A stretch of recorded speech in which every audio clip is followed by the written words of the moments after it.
Je m'appelle Antoine Brouste, je suis en 5e année à l'IPSA, en spécialisation EMO, donc énergétique et motorisation. Mon objectif, c'est de travailler dans la propulsion aéronautique.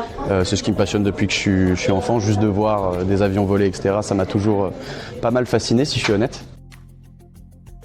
Alors Dynasims, c'est une start-up qui a été lancée par 3 étudiants, anciens étudiants maintenant puisqu'ils sont diplômés de l'IPSA. À l'origine, c'était un projet de fin d'études pour eux qu'ils ont ensuite concrétisé en lançant leur start-up. L'objectif, c'est de construire des simulateurs à échelle 1-1 avec le niveau de réalisme le plus élevé possible. Ça comprend toute la structure de cockpit sur lequel ensuite on va interfacer avec un logiciel de simulation. Là en l'occurrence c'est un projet donc pour un F-18. L'idée c'est une fois de plus de reproduire le cockpit à l'identique, de venir reproduire donc tout ce qui va être interface de vol, de commande, etc. pour venir créer une expérience de simulation la plus réaliste possible. Le projet principal, c'est le F-18, c'est celui sur lequel on travaille depuis maintenant un bon moment. Il y a aussi le projet de faire un Rafale. C'est les 2 appareils qui nous intéressent le plus. Le Rafale pour des raisons évidentes.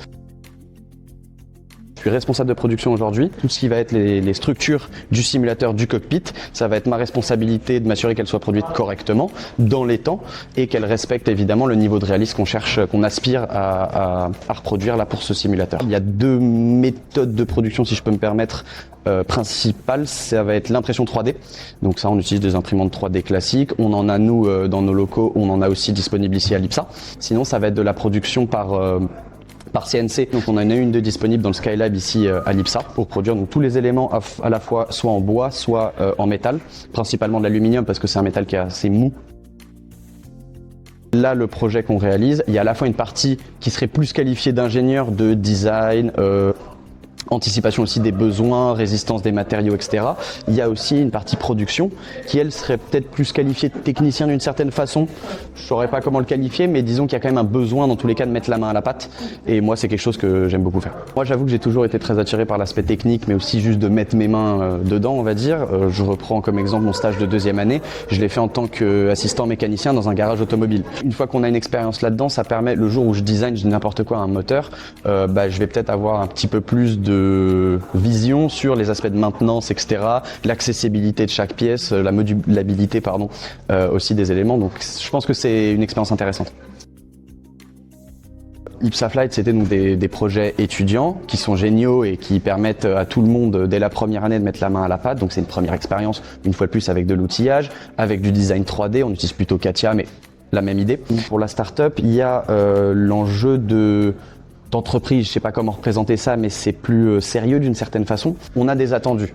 Un jour, l'objectif, ça va être de le vendre, pas juste de le présenter en salon. Il y a tout un ramp-up à mettre en place, c'est quand même des contraintes en plus. Donc c'est sûr, quand on va travailler pour le projet, on n'a pas la même mentalité, pas la même approche du projet. Des manières de fonctionner différentes, avec des objectifs différents.